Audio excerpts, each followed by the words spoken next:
పెట్టు. జకర్యా ఏ వృత్తి చేసేవాడంటే దేవుని మందిరంలో యాజకత్వం చేసేవాడు. బాప్తిస్మం ఇచ్చి యోహాను యొక్క తల్లి పేరు ఎలిజబెత్. ఈమె అహరోను వంశానికి చెందింది. ప్రియమైన దేవుని పిల్లలారా, హల్లెలూయా. అహరోను ఎవరో తెలుసా? అహరోను కూడా యాజకుడు.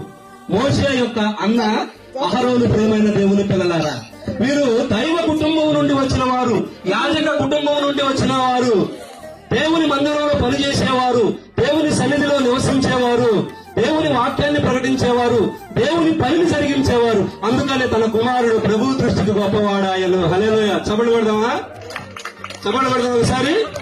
దేవుని మందిరంలో గడిపేవారండి వారి తల్లిదండ్రులు. అందుకనే బాప్తిస్మం వచ్చే యోహాను ప్రభు దృష్టికి గొప్పవాడాయను. అతని పుట్టుక వలన అనేకులు సంతోషితురు అని దేవుని వాక్యం తెలియజేస్తా ఉంది. ఈరోజు ఎంతమంది బిడ్డల పుట్టుక వలన తల్లిదండ్రులు సంతోషిస్తున్నారు?